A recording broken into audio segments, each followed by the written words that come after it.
The mist rolled in thick over the docks of Wrenbridge, curling through the narrow streets like a living thing.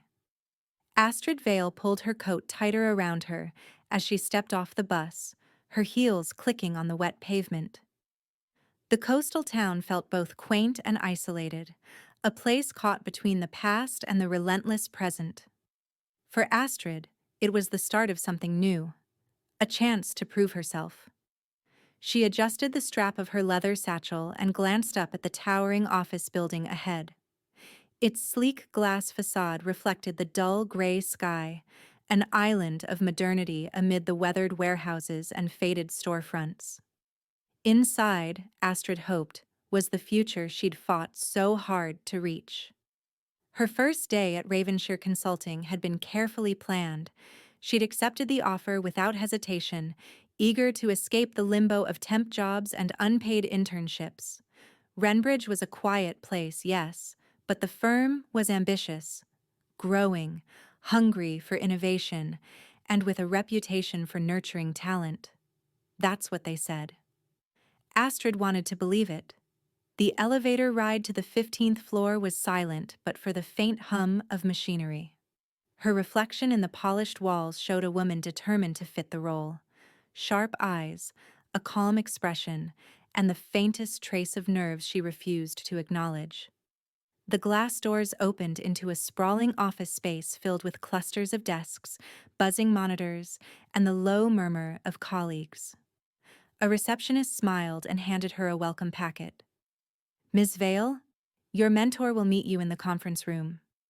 Astrid nodded, clutching the folder tightly. Mentorship had been a key selling point of the job, a structured program designed to accelerate new hires' growth. She wondered who she'd be paired with. Minutes later, the conference room door opened and a woman stepped in with a confident stride. Tall, with glossy dark hair and eyes that seemed to measure everything, she extended a hand. "I'm Evelyn Clark," she said smoothly. "Welcome to Ravenshire. I'll be guiding you through your first weeks here." Astrid shook her hand, feeling a flicker of relief. Evelyn's charisma was immediate, almost magnetic. Her presence filled the room like a carefully orchestrated performance, poised, commanding, but not overbearing. "Thank you. I'm looking forward to learning," Astrid replied, matching Evelyn's steady gaze. "Good," Evelyn said, smiling, "because this place can chew you up if you're not careful. But I'm here to make sure you don't just survive, you thrive." Over the next few days, Evelyn was ever present, answering questions, introducing Astrid to key people, offering insights into company politics. She seemed genuinely invested, a mentor in every sense, or so it appeared. Astrid absorbed everything eagerly. She worked late, skimming reports, drafting proposals, hoping to impress. The atmosphere in the office was tense but exciting. The stakes felt high. Astrid liked the challenge. Yet, beneath Evelyn's encouragements, something felt off. There were moments when Evelyn's smile tightened too quickly, when her praise was followed by a subtle coldness in her eyes. Astrid caught her in brief, calculating looks during meetings. At first, she dismissed it as paranoia. Then, a small incident shattered the illusion. One afternoon, Astrid had stayed late, finalizing a presentation for a new client pitch. She'd poured hours into it, convinced it was her breakthrough. The next morning, Evelyn dropped by her desk with a casual smile. "That was impressive work," Evelyn said. "I shared your ideas with the executive team. They're considering fast-tracking the project." Astrid's heart soared. But as the week unfolded, the project she'd nurtured began slipping away. Meetings were scheduled without her, emails went unanswered, and critical feedback came not from colleagues but from Evelyn herself, framed as helpful suggestions. When Astrid confronted Evelyn about the shift, Evelyn's expression was unreadable. "You're ambitious, and that's good," she said softly. "But here, it's not about who works hardest, it's about who plays smart." That night, as Astrid lay in her small apartment overlooking the harbor, The city lights blurred beneath the fog. She realized her mentor's guidance was a double-edged sword. Evelyn wasn't just teaching her. She was shaping the narrative. One that didn't include Astrid's rise. It was betrayal in slow motion. Astrid's fingers clenched the blanket. She had come to Wrenbridge ready to fight, but now the fight was not just external, it was within the very walls she had trusted.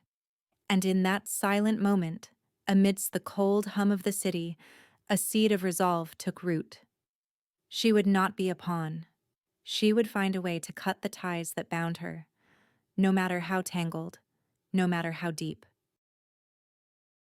The morning fog clung to Wrenbridge like a secret, muffling the sounds of the city as Astrid stepped into Ravenshire's office.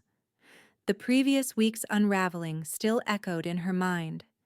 The subtle erasure of her work, the cold smiles that barely hid sharper intentions.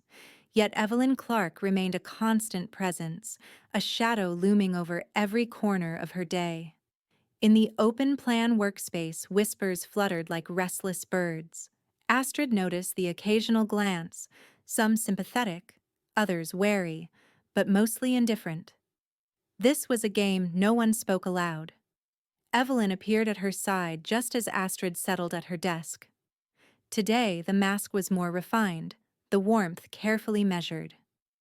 "Ready for another day in the trenches?" Evelyn asked, her voice a melodic lilt, both reassuring and commanding. Astrid nodded, forcing a smile. "I want to understand how things really work here." Evelyn's eyes flickered for a moment. Something unreadable, before she reached into her designer bag and pulled out a sleek notebook. "Let me show you the ropes. But remember, in Wrenbridge, it's not enough to be competent.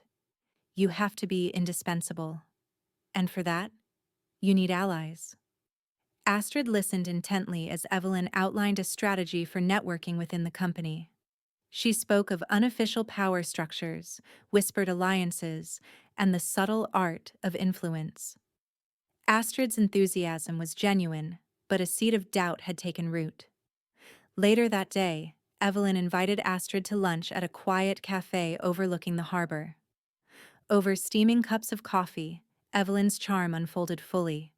Stories of past successes, tales of rivals outmaneuvered, lessons from battles won in boardrooms and corridors. "You have potential, Astrid," Evelyn said, her gaze steady and intense. "But potential isn't enough. You have to be vigilant. People will try to take what's yours, sometimes without you even realizing." Astrid felt a spark of gratitude mixed with caution. Was Evelyn truly a protector? Or was she merely playing her part in this intricate dance? As the weeks passed, Astrid worked harder, navigating meetings and deadlines with increasing skill. Evelyn's mentorship, though fraught with tension, offered insights no manual could provide. Yet the feeling of being watched, assessed, and manipulated never faded. One evening, while working late in the nearly empty office, Astrid's phone buzzed with a message from an unknown number. "Not everything is as it seems. Watch your back." Her breath caught. The message, unsigned and cryptic, confirmed her growing suspicions. Evelyn's mentorship was a facade hiding something darker. The next day, Astrid found subtle sabotage. Files misplaced, ideas dismissed as unoriginal, her credit quietly stolen in meetings she was excluded from. Evelyn's encouraging smile masked a predator's cunning. But Astrid was no longer naive. She began to observe, to gather quiet evidence, cataloging Evelyn's moves like a chess player mapping an opponent. The colleagues she once trusted now seemed like pieces on a board. Some pawns, others knights, all caught in Evelyn's web. Yet, amidst the growing storm, Astrid's resolve hardened. She would learn Evelyn's true game, not just to survive, but to reclaim what was hers. Because in the silent city of Wrenbridge, beneath the fog and the facades, a quiet war had begun, one that no one saw coming. The steady drip of rain tapped against the office windows like a metronome, marking time in a place where trust was scarce and every second counted. Astrid sat at her desk, the glow of her laptop screen illuminating her thoughtful expression. The city outside Wrenbridge was cloaked in gray, but inside, a new clarity was dawning. Since the cryptic message, her world had shifted. She no longer saw Evelyn Clark as a mentor, but as a carefully crafted adversary. The warmth, the smiles, the encouragements, all weapons in a quiet war waged beneath polished surfaces. Astrid's fingers hovered over the keyboard, composing an email that she'd never send. It was a mental exercise, a way to clarify her thoughts, sharpen her focus. The real plan was unfolding elsewhere, in whispered conversations, in discreet meetings, and in the layers of digital footprints Evelyn left behind. She had started small, planting seeds of doubt among colleagues who had once seemed indifferent or even complicit. A carefully timed comment here, a subtle question there. The corporate ecosystem thrived on gossip, and Astrid intended to use it. One afternoon, she lingered near the break room where Evelyn often gathered with her closest allies. Astrid caught fragments of conversation, praise for Evelyn's latest initiative, and quiet complaints about the newcomers who didn't fit the mold. She smiled inwardly. The initiative was the project Evelyn had stolen from her. Later, Astrid reached out to Julian Marks, a senior analyst known for his discretion and insight. Over coffee in a quiet corner of a nearby cafe, she laid out her concerns, carefully omitting her personal vendetta, instead framing it as an observation about leadership tactics and the toll they took on genuine talent. Julian listened, eyes sharp beneath heavy brows. "You're not the first to feel sidelined," he said. "Evelyn's good at playing the long game, but everyone slips eventually." His words were a balm and a challenge. Astrid needed allies, and Julian might be the key. Back at her apartment, Astrid organized her notes. Discrepancies in reports, inconsistencies in Evelyn's schedules, emails that vanished or arrived too late. She was building a dossier. Quiet, irrefutable evidence that could not be ignored. The emotional toll was heavy. At times, exhaustion seeped into her bones, and the isolation pressed hard. But she reminded herself of the stakes. This was more than a job. It was her dignity, her future. One evening, as the office emptied and shadows lengthened, Astrid received an unexpected message from Evelyn herself. "Let's have dinner. There's much we need to discuss." Astrid stared at the screen, heart pounding. Was it a trap? An olive branch? Or a move in the dance of power? She smiled, fingers poised to reply. Looking forward to it. Because the game had changed. Astrid was no longer just defending her place. She was preparing to take control. The restaurant was a hushed enclave of warmth and muted conversations, a stark contrast to the cold, impersonal glass towers of Ravenshire. Astrid arrived early, her nerves masked beneath a composed exterior.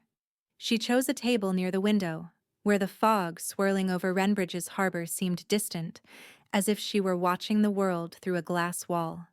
When Evelyn entered, her elegance was undeniable, effortless poise, an unreadable smile.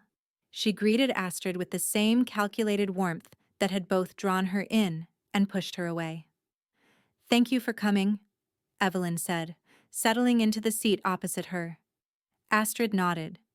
"You said there was much to discuss." Evelyn's eyes held a flicker of something sharper than before. "Yes, I wanted to talk about you, your progress, your potential." Astrid studied her carefully. "I appreciate your mentorship, but I've learned a lot more about the politics here than I expected." Evelyn smiled thinly.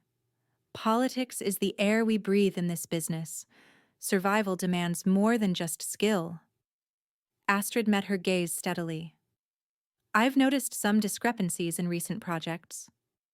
Ideas credited to others that originated from my work. Meetings where I was excluded. It feels intentional. For a moment, Evelyn's mask slipped. A flash of irritation, almost regret, crossed her features. Then, the familiar veneer returned. Ambition can be dangerous, Evelyn said softly. But it can also be powerful if harnessed correctly. Astrid leaned forward. I'm done being sidelined. Evelyn's smile tightened, but there was respect in her eyes now.